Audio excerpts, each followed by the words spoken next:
You will hear a tourist asking for information at a tourist office. First, you will have some time to look at questions 1 to 4.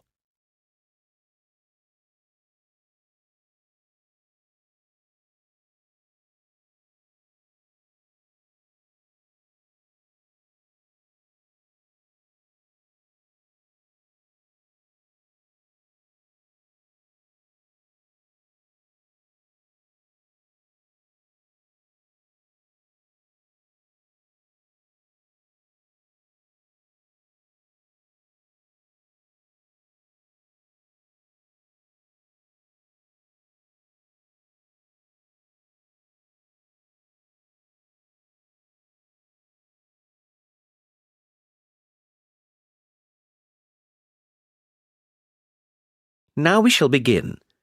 You should answer the questions as you listen because you will not hear the recording a second time. Listen carefully and answer questions 1 to 4.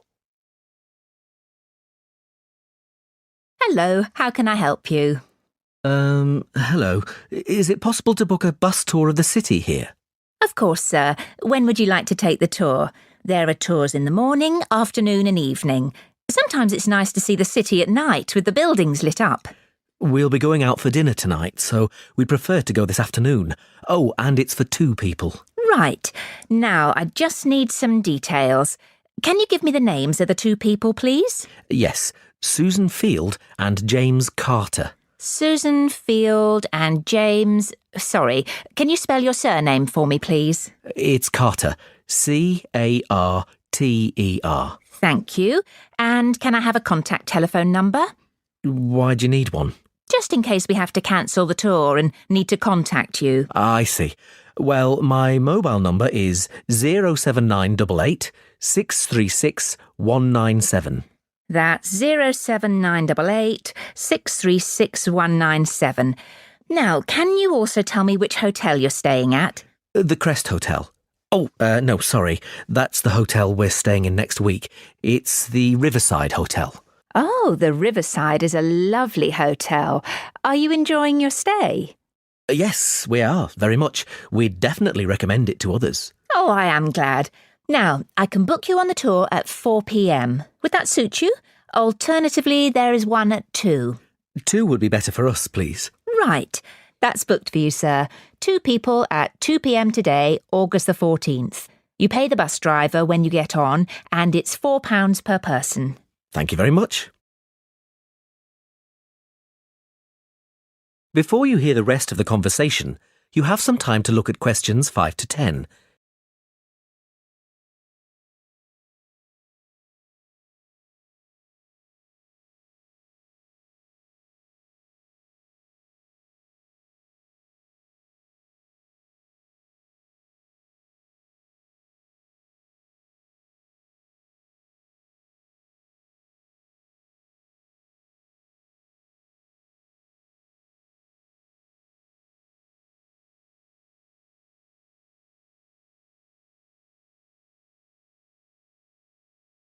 Now listen and answer questions 5 to 10. Can I also ask you about the museum in the main square? I was reading about it in my guidebook and was shocked to see that the entrance price is £10. Why does it cost so much? Well, the museum has the largest collection of Latin American art in Europe.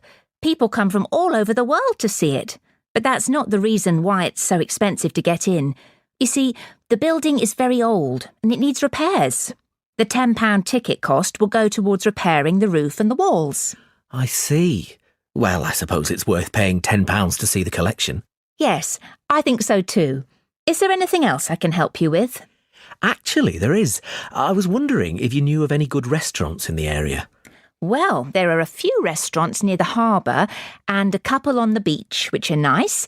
The problem is that the smell of the fish market is quite strong down there. I don't think my girlfriend would be very pleased. I know what you mean. It's not very romantic, is it?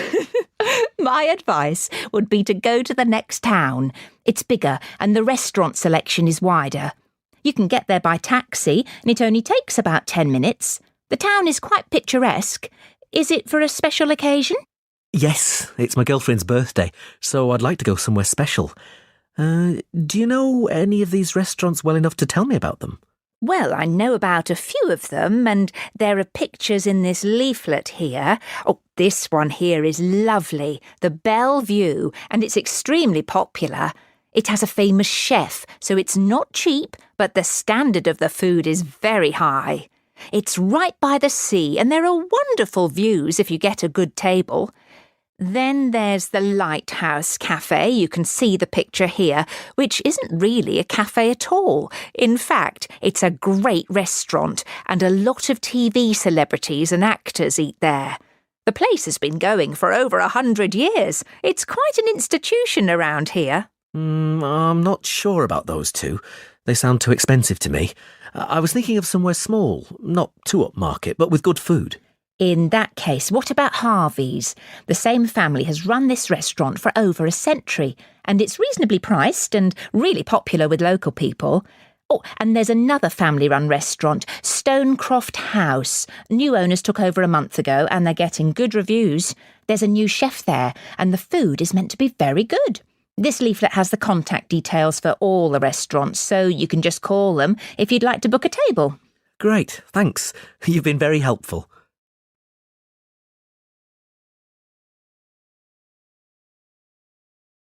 That is the end of part 1. You now have half a minute to check your answers.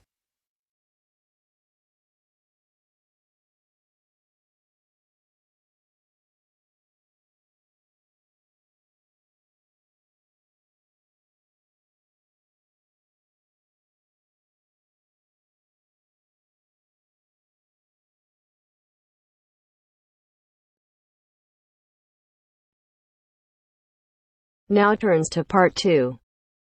Part 2. You'll hear two teachers discussing a school trip. First, you have some time to look at questions 11 to 16.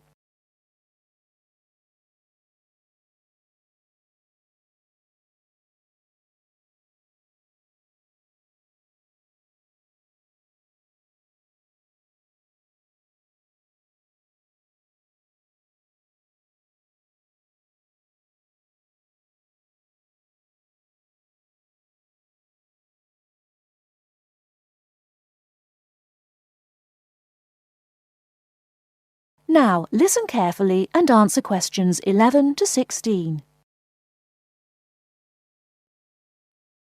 Oh, there you are, Paul. Do you have a few minutes? Can we think about this year's school trip? Hi, Jean. Yes, of course. Have you got any ideas? I've been looking through some information, and I've brought a few leaflets with me. Here you are. Okay, thanks. Just remind me when the trip is. Next Friday. We'll be leaving at 9 and be back here at around 4, so we've probably got time to visit a couple of places. Let's see. What leaflet have you got there? Central Gardens. Looks like a nice place. It's open from 9 until 6, so we could go there anytime we wanted, really. What about there in the morning and then somewhere else in the afternoon? Farmers Market would be an option first as well, at least until they close at 1.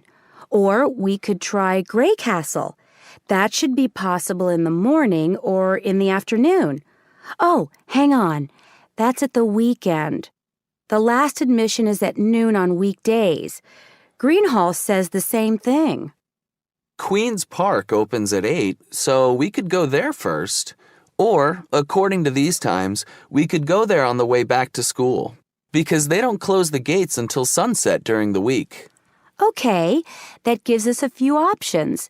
We went to Queen's Park a couple of years ago, didn't we? I seem to remember that the pupils really enjoyed it. It'd be nice to go somewhere new as well. I've seen groups from other schools going around Grey Castle. So have I. But then again, maybe we should play it safe and go to Green Hall. At least we've got experience of taking classes round there. Farmers Market is popular with other schools, though, so it must be interesting. It'd be good to go somewhere where someone can show the pupils around, explain things to them. I've been on a tour around the castle, and they do a really good job. I think they have guides at the hall, too, don't they? It says here that they used to, but don't anymore. You can get shown round Central Gardens, though. I think we'd have to do any explaining if we took the pupils to the market or the park. That wouldn't be a problem, though. No, and at least those two would be free, wouldn't they? I think all the others charge, and we'd have to get the parents to pay some money. I'm sure they wouldn't mind paying if it was a small amount. Let me check the leaflets. There's a special price for large groups at Grey Castle. Oh, but you can get into Central Gardens for nothing. Right. Oh, I've just thought of something. We wouldn't need to book anything if we were going to Queen's Park, but what about the other places? Central Gardens say you need to let them know if there are more than 10 people in your group, which would include us. The same at Grey Castle. Farmers Market says you can just turn up, and so does Green Hall. Right. Well, I suggest we take the pupils to Grey Castle for a tour in the morning. How does that sound? Yes, sounds good. We should contact them to book it as soon as possible. In the afternoon, we can do something a bit more relaxed at the park, and we'll have to think about going to Green Hall another year. Shame Farmers Market isn't open, but we can't change the day. So that's a decision then. Now, let's think about what we're going to get the pupils to do. It's a school trip, after all, and we should give them some work to do. Before you hear the rest of the talk, you have some time to look at questions 17 to 20.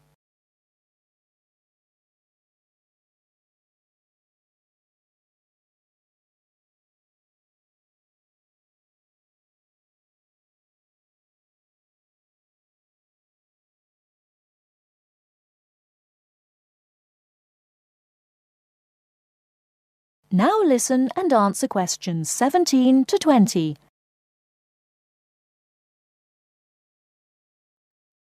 I think they should know something about the place before they go. That way they know what they're looking at, and they'll be able to write about it better when they get back. I'll put some information together to look at home and give them copies after the next lesson. Good idea. I'll write something for them to do as they're going round the place. We did a quiz last year, and that worked really well. I'll do the same kind of thing this time. Okay. Now, what about the travel arrangements? How are we getting there? What do you think? I remember one year Mrs. Jackson took her group by bus, and that was a complete nightmare. It's quite a long way, isn't it? We could hire a coach for the day, which is what we usually do. Or there's the train. It's rush hour, though, isn't it? So it'll be really crowded. And it'll be more convenient for the rest of the day if we've got our own transport. Yes, we'll do that then.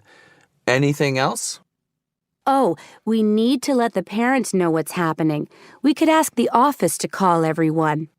It would take too long with so many. I know when we send a letter home, there are always a few pupils who lose it, but not all the parents have email yet, so I don't think we have any choice, really. I'll write something and take it to the school office this afternoon.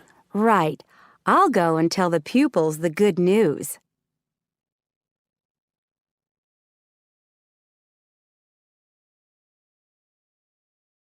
That is the end of part 2. You now have half a minute to check your answers.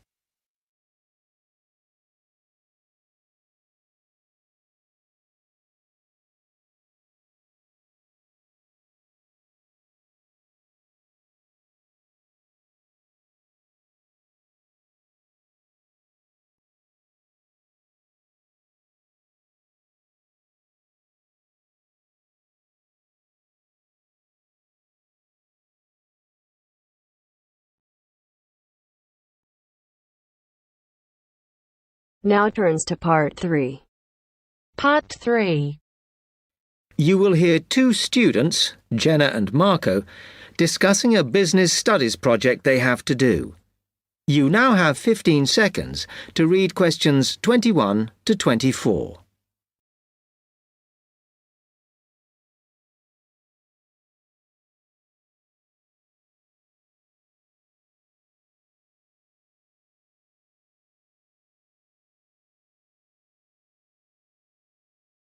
come on, Marco.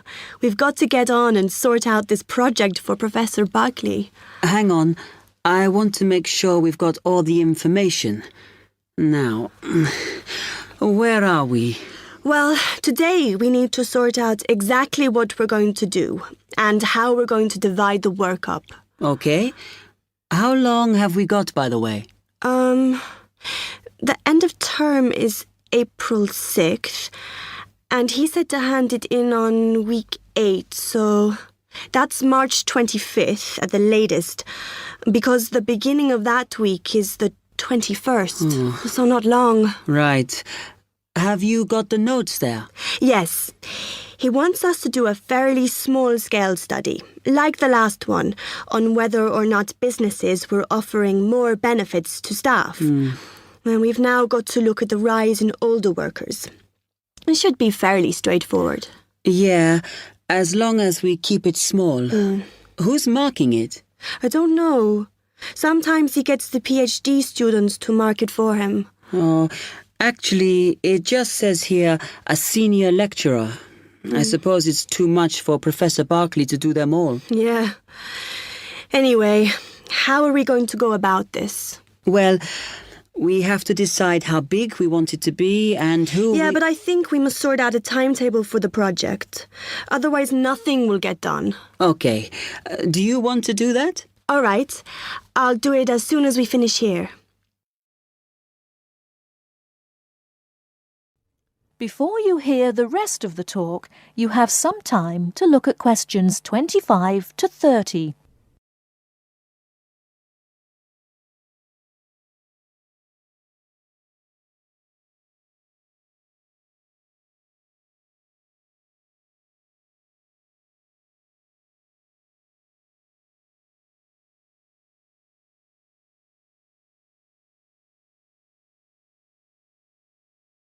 Now listen and answer questions 25 to 30. Okay, what do we have to do now for the project? What's the best way to go about it? Well, Professor Carter suggested we set up a focus group to get some in-depth interviews, but I think that'll take a lot of time. Yeah, I agree. If we did a focus group, we'd have to spend time deciding who to include in it, and it's not necessary to do one anyway. Oh, fine. And if you agree, I think we should get in touch with the businesses on the list Professor Carter gave us and ask them if they're prepared to participate. Sounds good. Then we can go there, give them questionnaires, and collect them later. Exactly. Okay. Then, do we need to book one of those study rooms in the library so we can work together to input the data? Perhaps not, as I guess just one of us could just sort it out actually. Yes, that would be easier. A lot of what we're doing is qualitative, so it'll be writing up rather than statistics. No software for that, I'm afraid. And I think it would look better if we had actual shots of some of the staff, because we're citing appearance as a factor in employability, aren't we? Yeah, okay. I'll factor that all in when I sort everything out tonight. I'm glad we decided to work together. I think it's going to work out well. Yes, well, given that we had to work in pairs on this project, I think we were right to choose each other. We complement each other academically, as we're each good at what the other isn't. In fact, we should have tried working together before. Yes. Now, how shall we split the work? I'll do the analysis, shall I? Oh, okay. It's just that it might be faster, because I'm used to doing it. Although your English is better than mine. I need more practice at reading, really. Okay, I'll do the presentation then, if that's okay with you. Yeah, sure. I don't mind speaking in public, but I hate preparing all the notes for them. The thing is, the tutor said one person should do the whole presentation, and he said he expects me to do it because I haven't done one yet. No, that's fine. Now, let's see.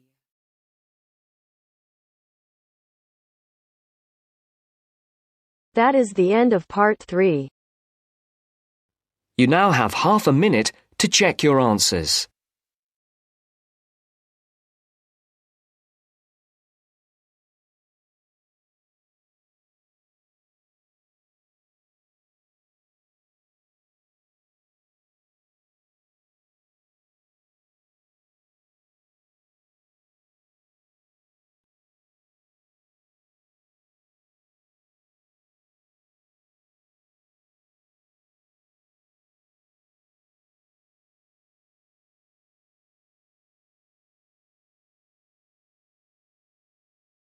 Now turns to Part 4.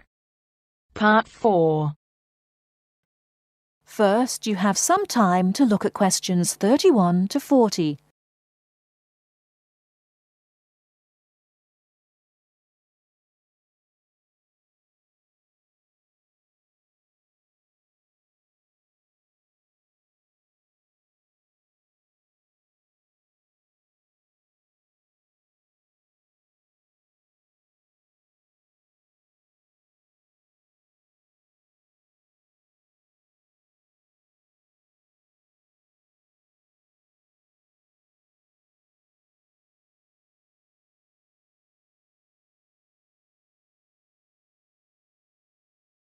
Now listen carefully and answer questions 31 to 40.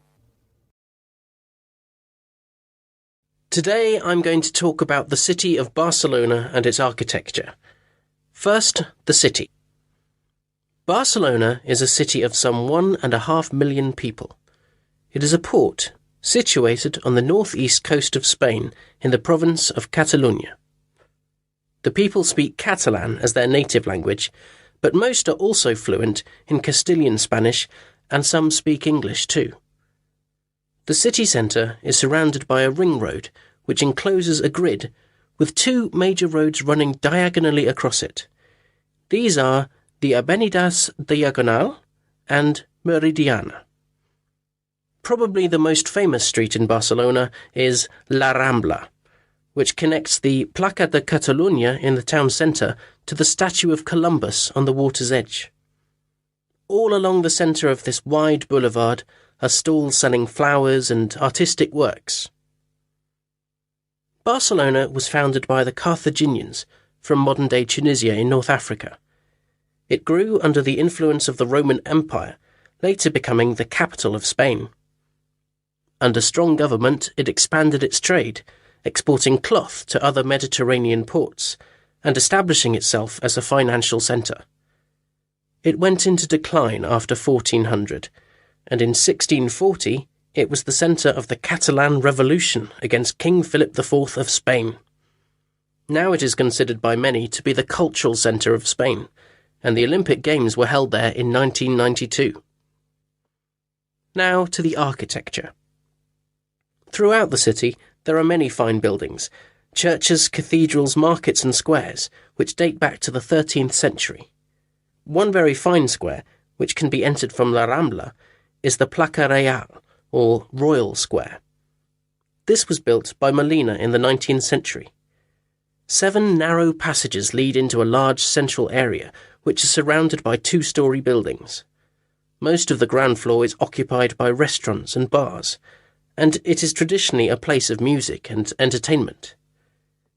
It is impossible to talk about the architecture of Barcelona without mentioning Gaudí, who dominated the scene from the 1880s until his death in 1926. His style was unique, a decorative form of Art Nouveau, the style of the 1920s and 30s in Europe. It was based on organic natural forms, which often seem to defy the qualities of the materials they are made from. I will mention just 3 of his best-known works today. The first is Güell Palace. This was built for the Count of Güell, one of Gaudí's main supporters. The building features 2 arched gates, which lead into the stable area. Inside are 2 circular staircases, one for people and the other for horses. The ground floor is built of brick, but there is also much natural stone used in the construction. The roof is quite fantastic, with brightly coloured sculptures built around the chimneys and ventilation shafts. Another project commissioned by Güell is the park named after him. This was meant to be a garden city with 50 houses, but in fact only 2 were ever finished.